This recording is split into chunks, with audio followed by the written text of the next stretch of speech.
Pada kuliah teknologi komputasi awan ini, kita akan membahas tren yang muncul, cloud native, DevOps, dan modernisasi aplikasi.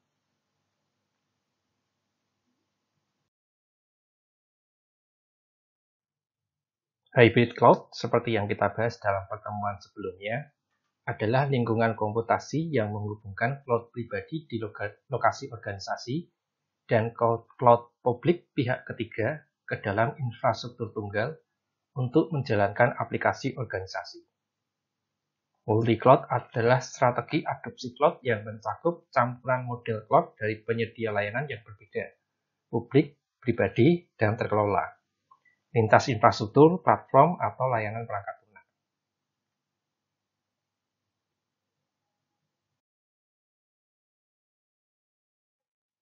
Misalnya, bisnis dapat menggunakan email sebagai layanan dari satu penyedia, aplikasi CRM dari penyedia lain, dan infrastruktur dari penyedia lain.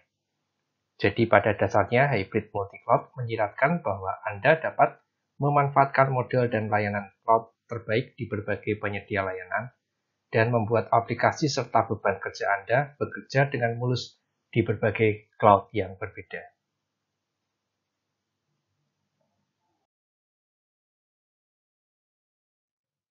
Contoh penggunaan hybrid dan multi-cloud, cloud scaling memanfaatkan cloud yang memungkinkan untuk meningkatkan beban, composite cloud memanfaatkan arsitektur cloud hybrid atau multi-cloud dengan menyusun aplikasinya di berbagai lingkungan cloud, modernisasi data dan AI, memanfaatkan cloud untuk membuat fitur rekomendasi, memanfaatkan analitik prediktif, dan mendapatkan wawasan sebelum kesalahan atau sebelum pemeliharaan yang tidak direncanakan terjadi.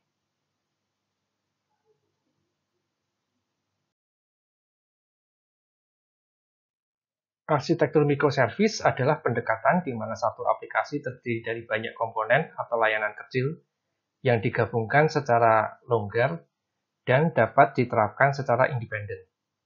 Layanan ini biasanya memiliki stack sendiri yang berjalan di kontainernya sendiri. Microservice berkomunikasi satu sama lain melalui kombinasi streaming event API dan message broker.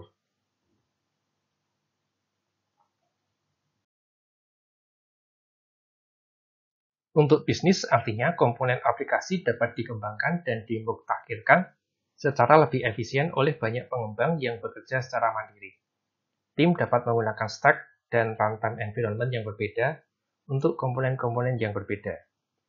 Menghadapi terlalu banyak beban dapat diskalakan secara independen sehingga mengurangi pemborosan dan biaya yang terkait dengan keharusan menskalakan seluruh aplikasi.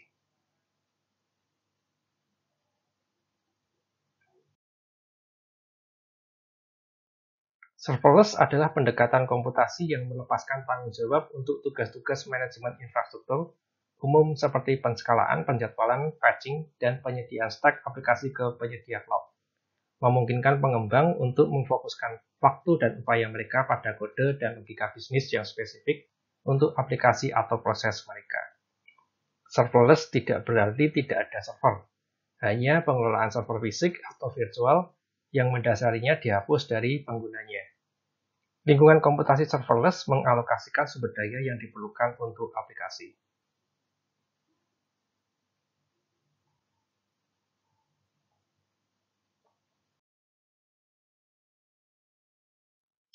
Model serverless tidak memerlukan penyediaan server, pemasangan stack aplikasi dan perangkat lunak, atau pengoperasian infrastruktur oleh pengembang.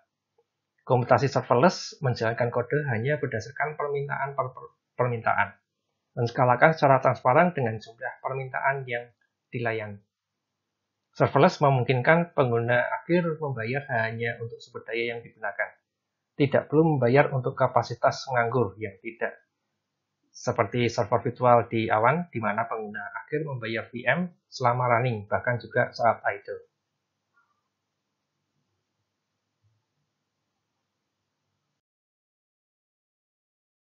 Secara efektif, serverless memisahkan infrastruktur dari pengembang. Kode dijalankan sebagai fungsi individu, di mana setiap fungsi berjalan di dalam stateless container. Tidak ada konteks eksekusi sebelumnya yang diperlukan untuk melayani permintaan. Dan dengan setiap permintaan baru, sebuah instance baru dari fungsi tersebut dipanggil.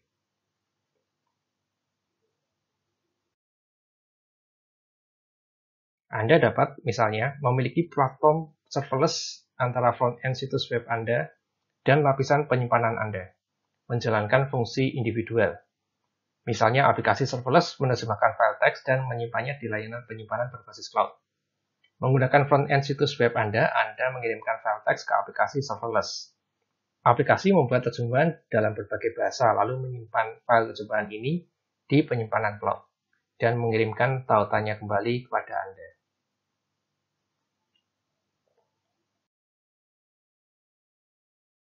Beberapa layanan komputasi serverless utama saat ini termasuk IBM Cloud Function yang didasarkan pada Apache OpenWhisk, AWS Lambda, dan Microsoft Azure Function.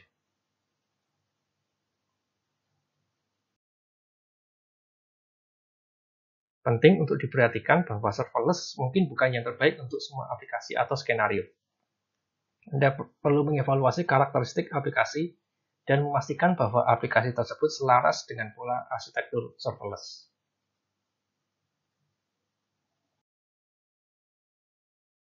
Aplikasi yang memenuhi syarat untuk arsitektur serverless mencakup beberapa karakteristik berikut. Fungsi stateless berjalan pendek detik atau menit. Beban kerja musiman dengan variasi off-peak dan peak.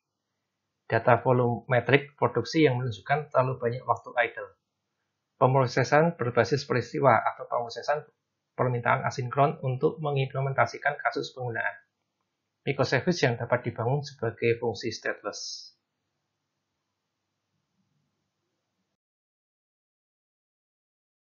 Arsitektur serverless sangat cocok untuk kasus penggunaan seputar pemrosesan data dan event, IoT, microservice, dan backend seluler. Mengingat penskalaan yang melekat dan otomatis, penyediaan cepat, dan model harga yang tidak mengenakan biaya untuk waktu idle, mendukung arsitektur microservice telah menjadi salah satu kasus penggunaan paling umum dari komputasi serverless saat ini.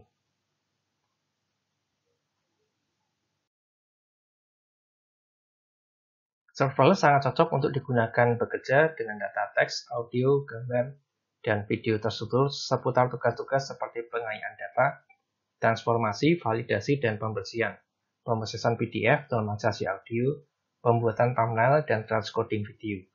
Tugas paralel seperti pencarian dan pemrosesan data, dan pemrosesan genom juga cocok untuk dijalankan pada runtime serverless. Serverless juga cocok untuk digunakan bekerja dengan semua jenis penyerapan data stream, termasuk data stream bisnis, data sensor IoT, data log, dan data pasar keuangan.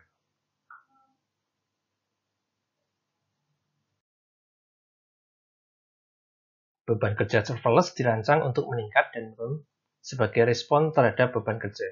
Tetapi untuk beban kerja yang mempunyai ciri proses yang berjalan lama, mengelola lingkungan server tradisional mungkin lebih sederhana dan lebih hemat biaya.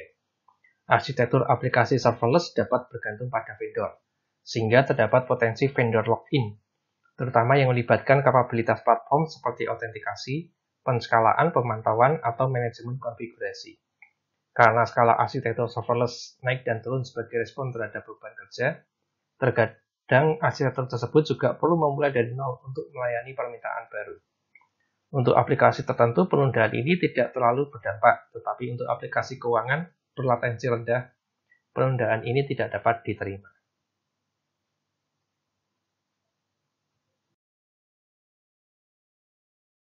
Aplikasi cloud native adalah aplikasi yang dikembangkan sejak awal untuk hanya berfungsi di lingkungan cloud, atau aplikasi yang sudah ada yang telah difaktorisasi ulang dan dikonfigurasi ulang dengan prinsip cloud native. Aplikasi cloud native terdiri dari microservice yang bekerja bersama secara keseluruhan untuk membentuk sebuah aplikasi. Namun masing-masing dapat diskalakan dan diiterasi secara independen melalui proses otomatisasi dan orkestrasi.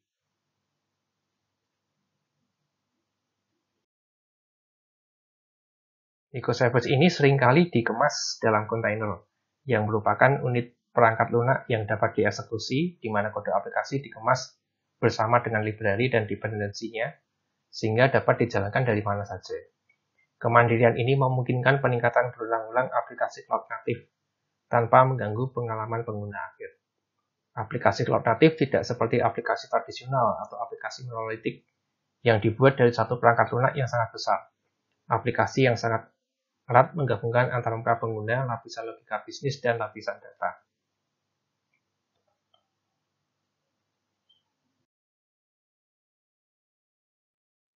Tim pengembang atau development perlu merancang, mengembangkan, mengirimkan, dan menjalankan perangkat lunak seandal dan seefisien mungkin.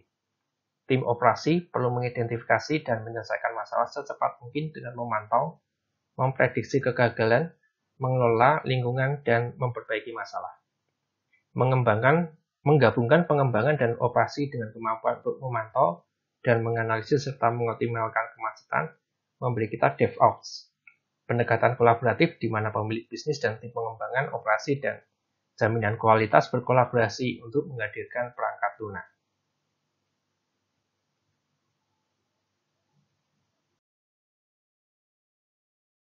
Pendekatan DevOps menerapkan prinsip pemikiran yang gesit dan ramping untuk semua pemangku kepentingan dalam organisasi yang mengembangkan, mengoperasikan, atau mendapatkan keuntungan dari sistem perangkat lunak bisnis termasuk pelanggan, pemasok, mitra. Dengan memperluas prinsip Lean di seluruh rantai pasukan perangkat lunak, kapabilitas DevOps meningkatkan produktivitas melalui siklus umpan balik pelanggan yang dipercepat, pengukuran dan kolaborasi terpadu di seluruh perusahaan, serta mengurangi overhead, duplikasi, dan pengerjaan ulang. Dengan menggunakan pendekatan DevOps, pengembang dapat membuat perangkat lunak dalam iterasi singkat dengan jadwal pengiriman fitur baru yang berkelanjutan dan perbaikan bug dalam siklus yang cepat. Dan bisnis dapat memanfaatkan peluang pasar dan mengurangi waktu untuk memasukkan umpan balik pelanggan ke dalam produk mereka.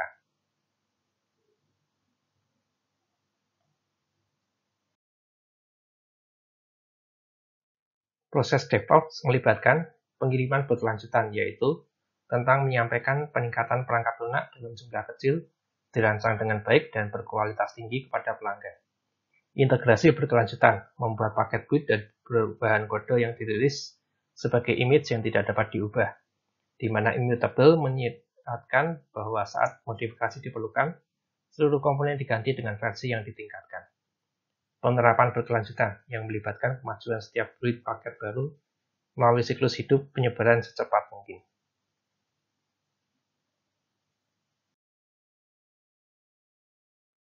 Pemantauan berkelanjutan dengan alat yang membantu pengembang memahami kinerja dan ketersediaan aplikasi mereka, bahkan sebelum mereka diterapkan ke produksi. Pipeline pengiriman yang merupakan urutan langkah otomatis yang melibatkan tahapan ideation, coding, building, deploying, managing, dan continuous improvement yang mengulang kembali ke fase ideation di pipeline pengiriman.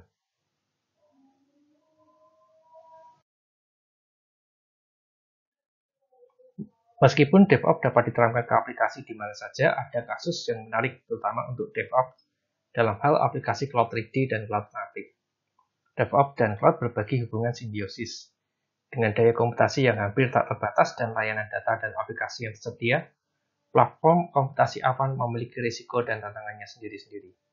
Alat, praktek, dan proses DevOps membantu mengatasi beberapa kerumitan dan tantangan yang ditimbulkan oleh cloud dan memungkinkan solusi disampaikan dengan cepat dan andal.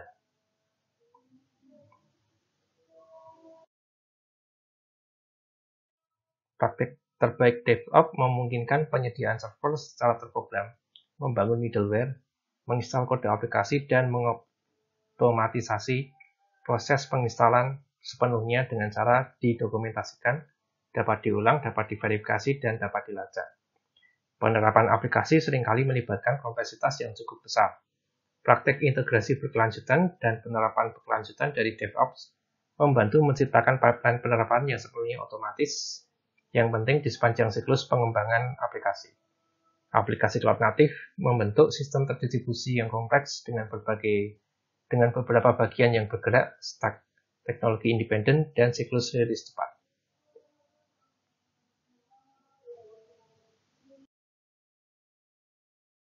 Prinsip DevOps sangat penting untuk menentukan bagaimana orang bekerja sama untuk membangun, menerapkan, dan mengelola aplikasi dalam pendekatan Cloud Native. Dengan praktek terbaik DevOps dari penyediaan otomatis dan penerapan berkelanjutan, pengembang operasional kualitas dan pemangku kepentingan lainnya dapat menguji dalam lingkungan pengujian yang mirip produksi dan berbiaya rendah yang sebelumnya tidak tersedia, meningkatkan produktivitas dan kualitas. Ketika sistem terganggu atau kesulitan untuk pulih dari bencana alam, praktik terbaik DevOps memungkinkan untuk membangun kembali sistem ini dengan cepat dan andal.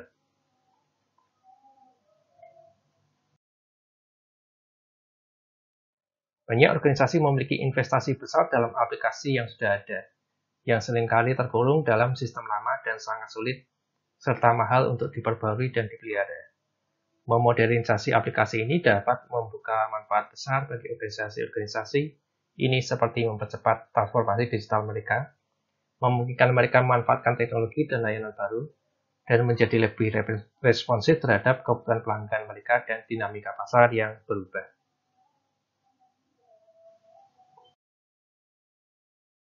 Oke, demikian materi untuk kuliah teknologi komputasi awan kali ini. Sekian dan terima kasih.